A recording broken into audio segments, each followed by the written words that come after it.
जय हिंद दोस्तों, मैं एसपी सर आप सभी मित्रों का सदाशिव कोचिंग क्लासेस के यूट्यूब चैनल पर हार्दिक स्वागत करता हूं। दोस्तों DElEd BTC first semester complete mathematics section के अंतर्गत दोस्तों चैप्टर 5 अपवर्तक, विभाजक, समापवर्त, गुणज, समापवर्तक तथा समापवर्त की अवधारणा चल रहा है, जिसके अंतर्गत दोस्तों आप सभी मित्रों ने अभी तक लेक्चर 4 तक का अध्ययन कर लिया है। यानी दोस्तों आज के क्लास में लेक्चर कौन सा होगा? 5 होगा। दोस्तों अभी तक आपने सीखा क्या क्या है? अपवर्तक यानी कि विभाजक क्या होता है, इसकी विशेषताएं क्या होती है, इससे संबंधित प्रश्न लगाएं। अपवर्त गुणज क्या होता है, इसकी विशेषताएं क्या है, इससे संबंधित प्रश्न लगाएं। कुछ प्रश्न आज की क्लास में भी दोस्तों करेंगे। एंड समापवर्तक भी आपने सीख लिया, ठीक है, और इससे संबंधित प्रश्न लगा लिए। आज की क्लास में दोस्तों आप अपवर्त से संबंधित कुछ प्रश्न देखेंगे और समापवर्त क्या होता है उस पर दोस्तों आज की क्लास में चर्चा करेंगे। कॉमन मल्टीपल्स क्या होते हैं दोस्तों, इस पर चर्चा करेंगे। तो दोस्तों बहुत ध्यान से देखिएगा, आज की क्लास भी दोस्तों आपके लिए इंपॉर्टेंट है और यहाँ से भी दोस्तों प्रश्न आपके एग्जाम में खूब पूछे जाते हैं। ठीक भैया, DElEd first semester mathematics section के अंतर्गत जितना भी मैंने सिखाया है, यदि आपने अभी तक नहीं सीखा है और सीखना चाहते हैं तो दोस्तों उसके लिए प्लेलिस्ट बनाई जिसका नाम है डीएलएड फर्स्ट सेमेस्टर मैथ्स 2023। जैसे दोस्तों आप उस पर क्लिक करेंगे सारे लेक्चर आप सभी मित्रों को सीरियल से देखने के लिए मिल जाएंगे। सभी लेक्चर का लिंक मैं आपको डिस्क्रिप्शन बॉक्स में दे दूंगा, वहां से भी दोस्तों आप आसानी से देख पाएंगे। दोस्तों यदि आप अपने YouTube चैनल पर नए हैं तो आप अपने YouTube चैनल को दोस्तों सब्सक्राइब जरूर करिएगा, बेल आइकन को जरूर प्रेस करिए, जिससे आगामी वीडियो का नोटिफिकेशन आप सभी भाई बंधु को सबसे पहले मिल सके। दोस्तों नोटिफिकेशन प्राप्त करने का एक दूसरा भी तरीका, आप टेलीग्राम चैनल को ज्वाइन कर लीजिए, जिसका लिंक मैं आपको डिस्क्रिप्शन बॉक्स में दे दूंगा। ठीक है भैया, चलिए तो देखिए दोस्तों कल की क्लास में मैंने टोटल आपको 6 प्रश्न कराए हैं। कहने का मतलब क्या है, जब मैंने आपको अपवर्त गुणज पढ़ाया समझाया, उसमें मैंने क्या अपवर्त गुणज क्या होता है उसको बताया, फिर उसकी विशेषताएं बताई और इससे संबंधित 6 प्रश्न कराए थे। यानी दोस्तों आज की क्लास में प्रश्न संख्या दोस्तों कौन सी होगी? 7।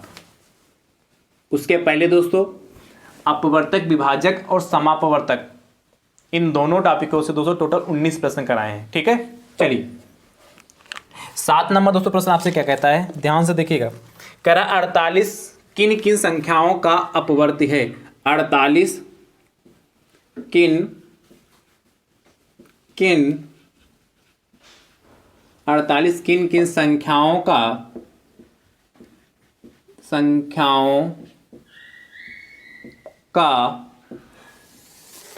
अपवर्त है। अपवर्त है 40 किन किन संख्याओं का अपवर्त है। देखिए दोस्तों 48 किन किन संख्याओं का अपवर्त है। तो दोस्तों 48 आपको 48 किन किन संख्याओं का अपवर्त है, यानी कि मल्टीपल है। दोस्तों मैंने एक पॉइंट लिखाया था अपवर्त की विशेषताएं में कि कोई संख्या के जो अपवर्तक होते हैं वह उसके अपवर्त होते हैं। किसी संख्या के जो अपवर्तक होते हैं वह उसके दोस्तों अपवर्त होते हैं। तो दोस्तों क्या आपको पूछा 48 किन किन संख्याओं का अपवर्त है, तो दोस्तों सबसे पहले हम 48 के अपवर्तक निकालेंगे। क्या? 48 के अपवर्तक, डिवाइजर, विभाजक। तो दोस्तों 48 के अपवर्तक मतलब 48 किन किन संख्याओं से पूर्णतया विभाजित होता है, वही तो होता है अपवर्तक दोस्तों। तो देखिए इसको यदि हम 1 से भाग करें 48, तो देखिए भागफल हमारा कितना कुछ ना कुछ आएगा, पर शेषफल हमारा 0 आएगा। फिर 2 से देखिए 48 2 से भी पूरा पूरा विभाजित हो जाएगा। फिर देखिए 48 3 से भी 200 पूरा पूरा विभाजित हो जाएगा। फिर 4 से भी 200 होगा। 5 से तो नहीं होगा लेकिन 6 से हो जाएगा। 7 से होगा, 7 से भी नहीं, 8 से हो जाएगा। 8 के बाद दोस्तों देखिए 9 से भी नहीं, 10 से भी नहीं, 11 से नहीं, 12 से 12 चौक 48 होता है। 12 के बाद दोस्तों ध्यान समझिए 13 से भी नहीं होगा, 14 से भी नहीं, 15 से भी नहीं, 16 48 और 16 से हो जाएगा। 16 के बाद दोस्तों किससे? 17 18 19 20 21 22 23 24 से, और देखिए आधे पे पहुंच गए तो डायरेक्ट दोस्तों 48 से। फिर ठीक है, क्या 48 के मैंने अपवर्तक निकाले। जब भी दोस्तों आपसे इस टाइप का प्रश्न पूछेगा कि 48 किन किन संख्याओं का अपवर्त है, तो दोस्तों सबसे पहले क्या करेंगे, उसके हम क्या निकालेंगे? अपवर्तक निकालेंगे। और अपवर्तक का मतलब क्या, जो जिस संख्या के अपवर्तक निकालने वह संख्या किन किन संख्याओं से पूर्णतया विभाजित होती है, मतलब शेषफल जब भाग करें तो शेषफल 0 आना चाहिए। ठीक है, अब दोस्तों जो ये आए हैं ये दोस्तों इसके क्या है? अपवर्त हैं। मतलब क्या कहने, ध्यान समझिएगा। 48 किन किन संख्याओं का अपवर्त दोस्तों लिखना लिखना लिखोगे। अतः 48 किसका 48 दोस्तों जो है 1 2 3 4 6 8 12 16 24 और 48 का अपवर्ती है। क्या 48 किसका 1 2 3 4 6 8 12 16 24 48 का अपवर्त है। क्या है 48 किन किन संख्याओं का अपवर्त है। देखिए चाहे आप 1 के अपवर्त निकालें तब भी आप उसमें 48 आएगा, चाहे आप 2 के अपवर्त निकालेंगे तब भी उसमें 48 आएगा, चाहे आप 3 के अपवर्त निकालें चाहे 4 के, इसमें से क्या 1 से लगा जहां 1 2 3 4 6 8 12 16 24 48 ये जो 10 लिखे हैं 3 3 6 3 9 10 ये किसी में इन 10ओं का यदि आप अपवर्त निकाल लेंगे तो उस अपवर्त निकालते वक्त आपका उसमें 48 शामिल होगा। क्वेश्चन का मतलब समझ पा रहे हो कि नहीं। जब इन 10ओं का जब आप अपवर्त निकाल लेंगे आप तो उसमें दोस्तों का 48 शामिल होगा। समझ गए कि नहीं समझ गए। चलिए फटाफट नोट कर लीजिए दोस्तों। अगला प्रश्न दोस्तों देखिए 9 नंबर आपसे कह रहा है 96 96 किन किन संख्याओं का अपवर्त है। तो पहले दोस्तों 96 के आप अपवर्तक निकाल लेंगे, जो आएंगे वही उसके क्या होंगे अपवर्त हो जाएंगे। ठीक है ठीक है, जो आएंगे वही किसके 96 के अपवर्त हो जाएंगे। हटा दें दोस्तों को ये 9 नंबर क्यों 7 किया था 6 7 8 ये 8 नंबर होगा ना भाई। 6 प्रश्न कराए थे इसके पहले लेक्चर में मतलब लेक्चर नंबर 4 में और उसके बाद एक प्रश्न कराया तो 7 हो गई 8 नंबर है। अब दोस्तों इसके बाद देखिए अब दोस्तों मैंने कल की क्लास में प्रश्न कराए हैं और आज की क्लास में प्रश्न करा दिए हैं। तो दोस्तों यदि आपसे अपवर्त से संबंधित प्रश्न पूछेगा तो आप कर लेंगे। ठीक है, अब दोस्तों चर्चा करते हैं, ध्यान से देखिएगा। समापवर्त कॉमन मल्टीपल क्या होता है उस पर दोस्तों चर्चा करेंगे। दोस्तों हेडिंग डाल लीजिए समापवर्त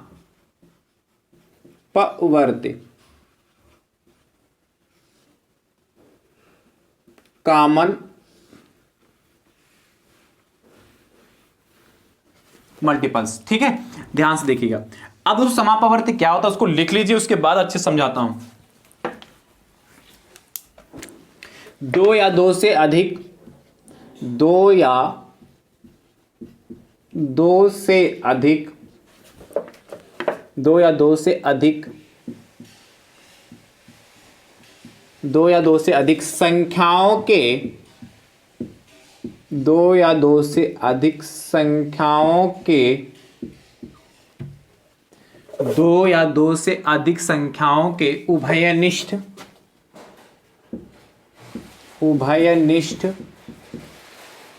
2 या 2 से अधिक संख्याओं के उभयनिष्ठ अपवर्त यानी कि गुणज, अपवर्त का मतलब क्या है गुणज को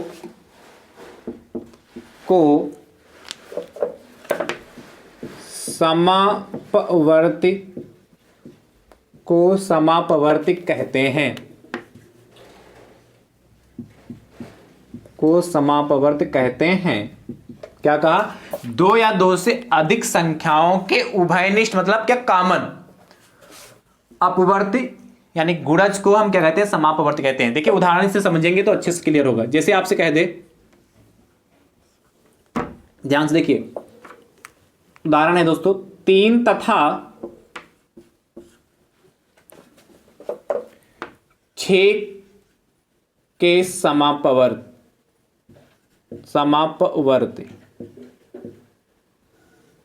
चलिए प्रश्न ही लिखते रहा हूं।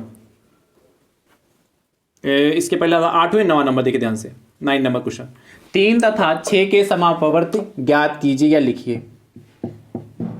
तो कैसे करेंगे ये प्रश्न ही टाइप में लिख लीजिए। तो दोस्तों ध्यान से समझिएगा, पहले आप क्या निकालेंगे 3 के अपवर्त निकाल लेंगे। और अपवर्त का मतलब क्या होता है मल्टीपल यानी कि 3 का पहाड़ा आपको पढ़ना होगा। तो 3 एकम 3 3 दूनी 6 3 तिया 9 3 चक्कू 12 3 पचे 15, 3 छंग 18। चलिए बहुत इतने हो गए। ऐसे दोस्तों आप पढ़ते जाएंगे, ठीक है। इसी प्रकार 6 के अपवर्त निकालेंगे। अपवर्त तो देखिए 6 का पारा पढ़ेंगे। 6 एकम 6, 6 दूनी 12, 6 तियां 18, 6 चौक 24, 6 पंचे 30। ऐसे दोस्तों हम बढ़ते जाएंगे।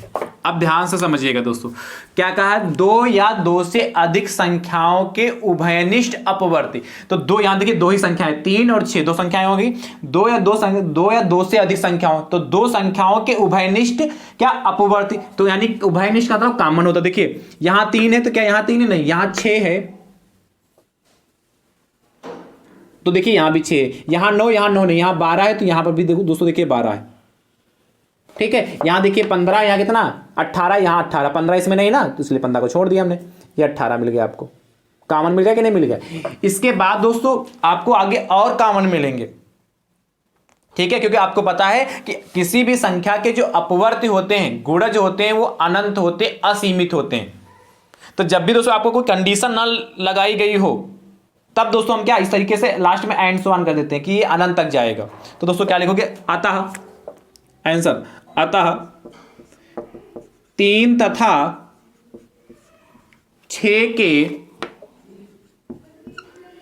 3 तथा 6 के समापवर्ती, 3 तथा 6 के समापवर्ती बराबर कितना? 6 हो गया, फिर 12 हो गया, फिर 18 हो गया। दोस्तों ऐसे और भी कॉमन मिलेंगे, इसलिए दोस्तों लास्ट में क्या कर देते हैं? एंड सो ऑन लगा देते हैं। ये दोस्तों हमारा आंसर आ गया, ठीक है। तो है तो दोस्तों बहुत आसान, कर लेंगे कि नहीं कर लेंगे? चलिए फटाफट लिखिए। अब इस देखिए यहां एंड सो ऑन का मतलब क्या? इसके अपवर्त है। यहां एंड सो ऑन का मतलब क्या? इसके समापवर्त की बात कर रहा है, ठीक है। जो कॉमन होंगे वो यहां पर लिखे जाएंगे, ठीक है। चलिए फटाफट नोट करिए।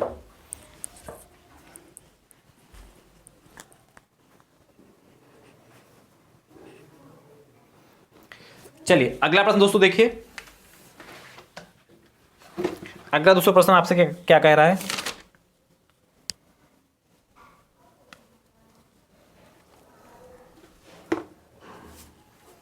चलिए प्रश्न संख्या 10 कह रहा है दोस्तों आपसे,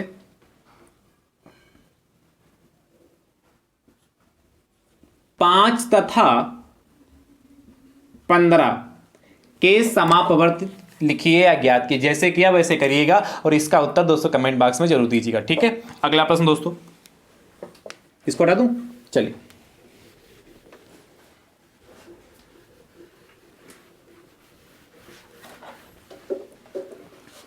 प्रश्न संख्या दोस्तों 11 नंबर दोस्तों देखिएगा, आपसे कह रहा है 8, 12 तथा 15, 8, 12 तथा 15 के समापवर्त ज्ञात कीजिए,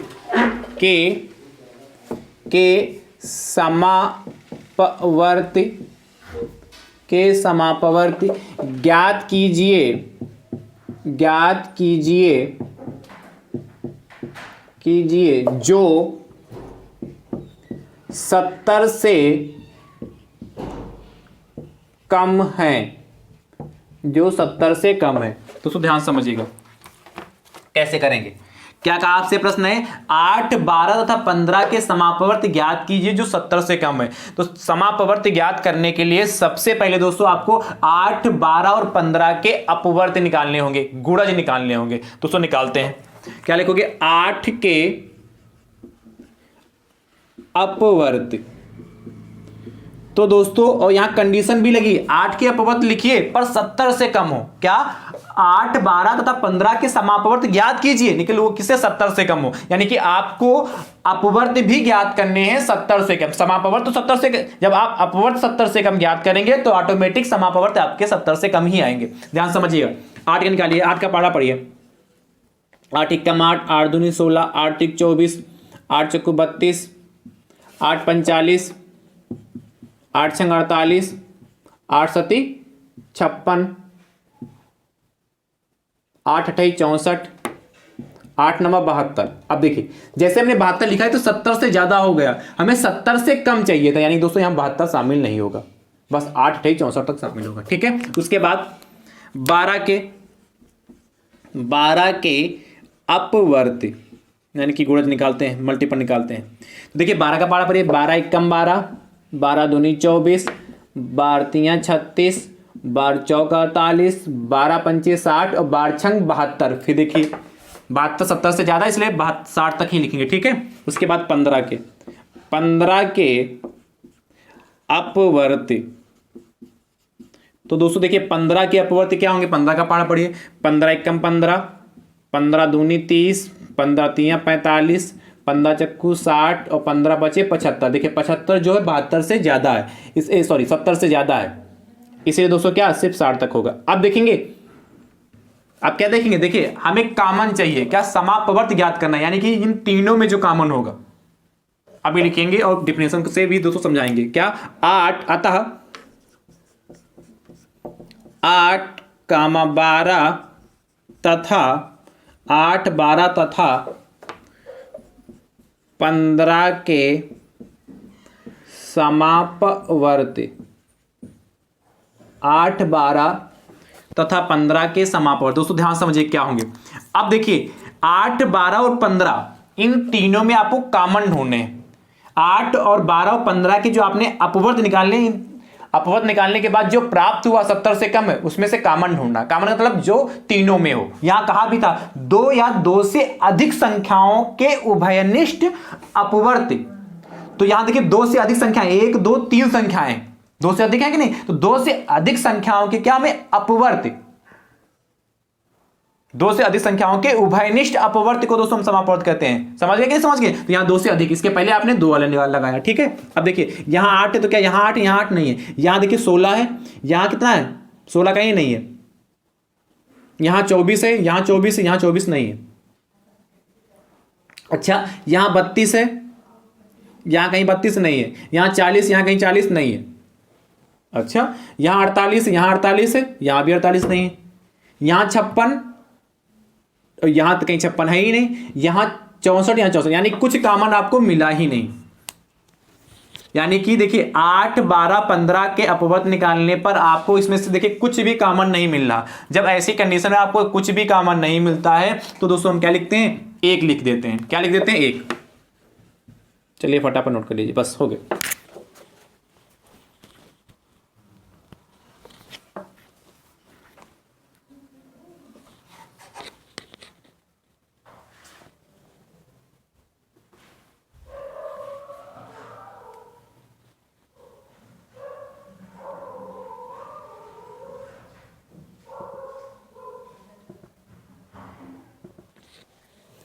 ठीक है, समझ गए। जब कुछ भी कॉमन ना मिले तो आप 1 लिख दीजिएगा। चलिए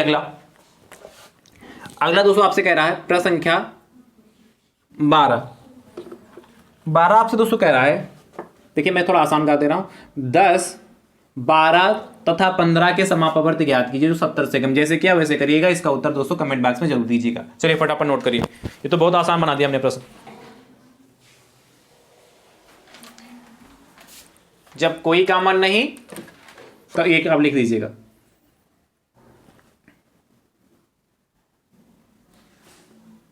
चलिए अगला देखते हैं, प्रश्न संख्या दोस्तों 13 दोस्तों आपसे कह रहा है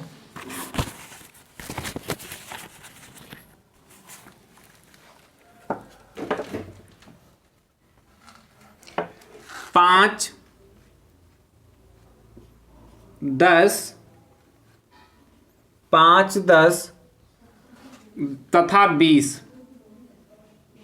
5, 10 तथा 20 के समापवर्त ज्ञात कीजिए जो 62 से कम हो या है, जो 62 से कम है। तो दोस्तों ध्यान से देखिए कैसे करेंगे।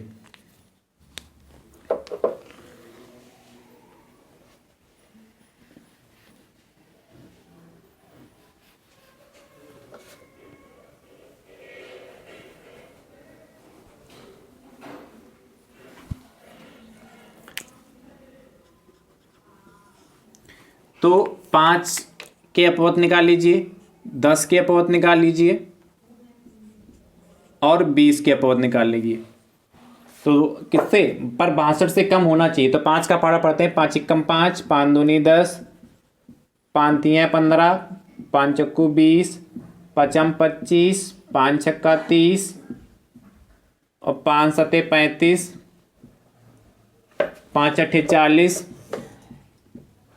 5 नवा 45, 5 दहम 50, फिर इसमें 5 जोड़ेंगे तो 55, फिर 260। ये हो गया। उसके बाद करेंगे तो 65 आएगा, पर 62 से कम चाहिए।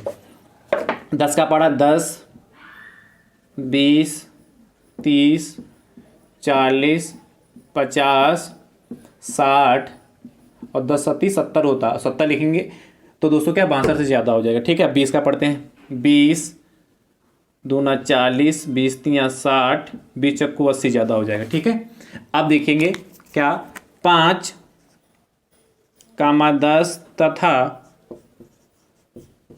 20 के समापवर्ती। ध्यान समझिए, जो कॉमन मिले। देखिए यहाँ 5 है तो यहाँ 5 है नहीं, यहाँ 10 है। अच्छा 10 है तो इसमें 10 तो है नहीं, कॉमन नहीं मिलेगा। अच्छा ध्यान से देखिएगा, जिसमें सबसे कम आपको देखिए कॉमन लेने का भी तरीका आपको मैं बता दे रहा हूं। जिसमें सबसे कम देखें, देखिए जब आप अपवर्त निकालें तो जिस संख्या के सबसे कम अपवर्त है वहां से आप ढूंढना प्रारंभ करिए कि क्या कुछ कॉमन मिल रहा कि नहीं मिल रहा। क्या जिस संख्या के अपवर्त सबसे कम है वहां से आप चालू करिए कॉमन लेना। देखिए यहाँ देखिए, यहाँ सबसे ज्यादा है, यहाँ उससे कम, फिर सबसे कम यहाँ। तो यानी देखिए 20, तो क्या 20 ऊपर है, यहाँ 20 है, क्या यहाँ भी 20। यानी दोस्तों ये वाला जो 20 हमारा कॉमन हो गया। थोड़ा डिजाइन बन जा रही। ये दोस्तों हमारा 20 हो गया पहला। फिर उसके बाद देखिए 40 का 40 है तीनों में, यहाँ 40 है, यहाँ भी 40 है, वहां भी 40। थोड़ा देखिए लंबे से जाएगा, थोड़ा खिचड़ी बन गया है, बस समझ जाइएगा। अब देखिए उसके बाद देखिए यहाँ 60 क्या 60 है, यहाँ भी 60 है, वहाँ भी 60, यानी 260 भी कॉमन मिलेगा। चलिए थोड़ा डिजाइन और बना रहा हूँ। आप पेपर में डिजाइन बनाने की जरूरत नहीं है, आप डायरेक्ट लिख सकते हैं। ठीक है भैया, पेपर में कोई डिजाइन बनाने की जरूरत है नहीं, आप डायरेक्ट लिख दीजिए। ठीक है, तो 20, 40 तथा 60 मैंने समझाने के लिए ये डिजाइन बनाई है। आप पेपर में डिजाइन मत बनाइए, सीधे आप लिख लीजिए कि ये कॉमन मिल रहा है। ठीक है, चलिए फटाफट नोट कर लीजिए। चलिए अगला,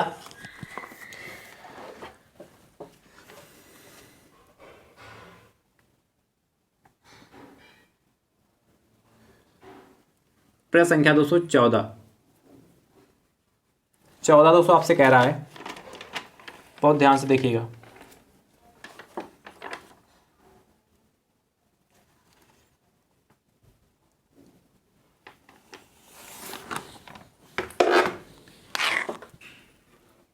कह रहा 3, 6, 12 तथा 15 के समापवर्त ज्ञात कीजिए जो 65 से कम है। जो 65 से कम है। ठीक है, फटाफट नोट करिए। तो दोस्तों इसको भी वैसे करिए। यहां पर देखिए 1 2 3 4 संख्याएं दे रखी हैं, तो इन चारों संख्याओं के अलग अलग आप अपवर्त निकालेंगे, पर कंडीशन है 65 से कम होने चाहिए। चारों में जो कॉमन होगा वही दोस्तों हमारा इसका आंसर होगा। तो इसका उत्तर दोस्तों कमेंट बॉक्स में जरूर दीजिएगा। ठीक है, समझ गए। अब दोस्तों हम प्रश्न संख्या 15 की ओर चलते हैं। इसको हटा दे रहा हूं, ध्यान से देखिएगा।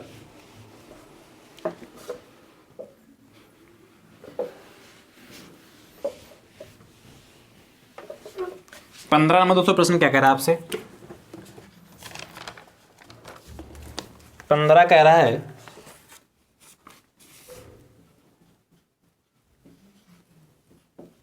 निम्नलिखित में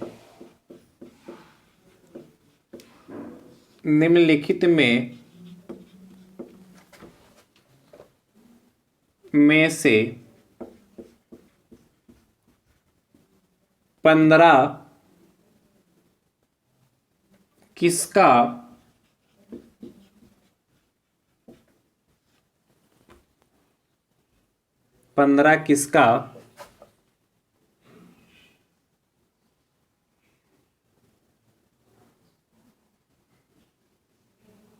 किसका अपवर्तक है, अपवर्तक है। देखिए 4 ऑप्शन आपके पास है।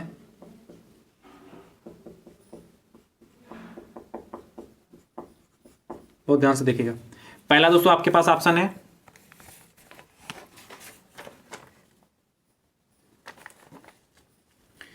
3125, दूसरा है 151290, तीसरा है 112940, चौथा है 17510। ये दोस्तों आपके पास 4 ऑप्शन है। क्या कहा है, निम्नलिखित में से 15 किसका अपवर्तक है, मतलब आपको अपवर्तक ज्ञात करना, किसका 15 अपवर्तक है। और आपको पता है जो अपवर्तक होता है, जो किसी संख्या का अपवर्तक होता है, वह अपवर्तक उस संख्या को पूर्णतः विभाजित करता है।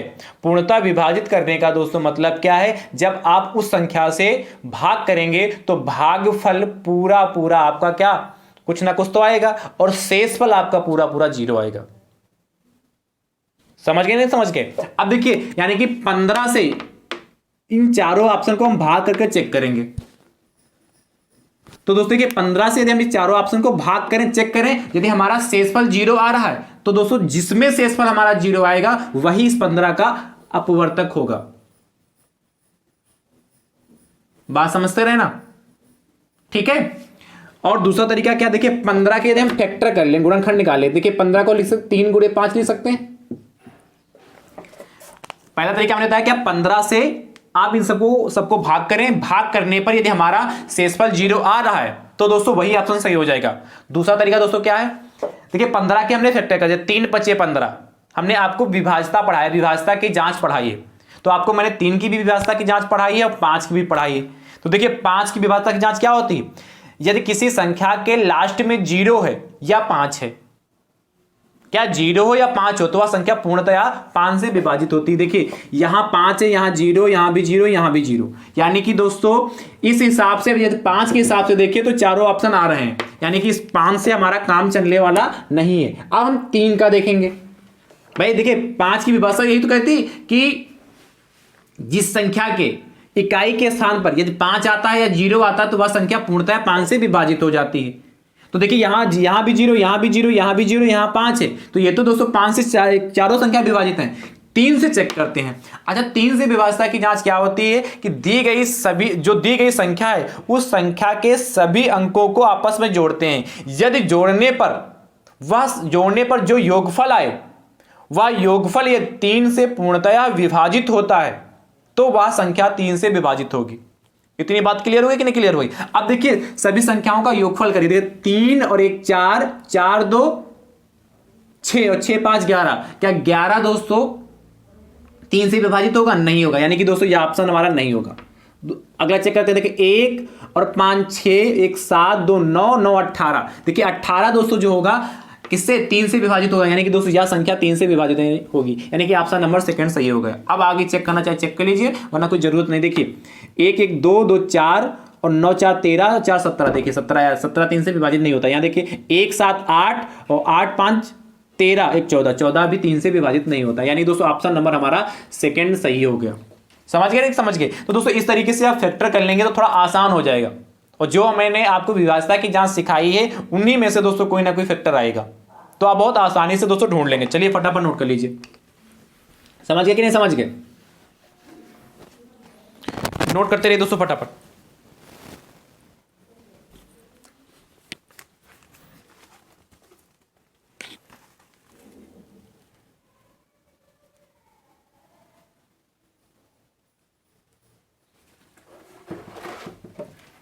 कह रहा निम्नलिखित में से 6 किसका अपवर्तक है? ध्यान से देखिएगा, ऑप्शन दोस्तों आपके पास 4 है। ये प्रश्न संख्या दोस्तों कौन सी होगी? 16 हो जाएगी ना।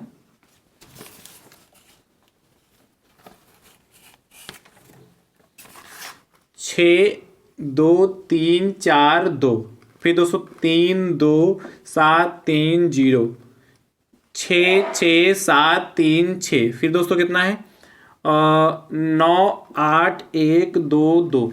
इन चारों ऑप्शन में से दोस्तों आपको चेक करना है कि 6 किसका अपवर्तक है। तो 6 के जैसे डायरेक्ट तरीका क्या है, 6 से इसको भाग करिए और भाग करने पर यदि संख्या पूर्णतः विभाजित हो रही है तो दोस्तों वही हमारा ऑप्शन सही हो जाएगा। या दूसरा तरीका 6 के फैक्टर करिए, 2 गुणे 3। देखिए कौन सी संख्या 2 से और कौन सी संख्या 3 से विभाजित हो रही है। देखिए 2 से सभी विभाजित होंगी, 3 से चेक कर लीजिए, अंकों का योगफल कर लीजिए। यदि योगफल 3 से विभाजित होता है तो वह संख्या भी दोस्तों विभाजित होगी। और फटाक से ऑप्शन इसका कमेंट बॉक्स में दोस्तों जो बताइएगा जो सही हो। ठीक है, तो दोस्तों आज की क्लास आप सभी मित्रों को कैसी लगी कमेंट बॉक्स में दोस्तों जरूर बताइएगा। और वीडियो को इतना ज्यादा शेयर करिए कि डीएलएड के फर्स्ट सेमेस्टर में जितने भाई बंधु हैं उन सभी भाई बंधुओं तक यह वीडियो दोस्तों पहुंच सके। दोस्तों आज आपका चैप्टर जो 5 है वो फुल्ली कंप्लीट होता है। जितना भी सिलेबस में है चैप्टर 5 में मैंने सभी प्रश्नों को दोस्तों कराने का प्रयास किया, हर टॉपिक को समझाने का प्रयास किया। मुझे भी उम्मीद है आप सभी मित्रों ने भी बहुत अच्छे से समझा होगा और अच्छे से नोट्स बनाए होंगे और अच्छे से प्रैक्टिस कर रहे होंगे। ठीक भैया, तो आप अच्छे से प्रैक्टिस करते रहिए। अब दोस्तों हमारी आपकी मुलाकात होगी लेक्चर पहला स्टार्ट होगा किस चैप्टर का, चैप्टर 6 का, यानी चैप्टर 6 के लेक्चर पहले में दोस्तों हमारी आपकी मुलाकात होगी। ठीक है, थैंक यू सो मच दोस्तों, राधे राधे दोस्तों।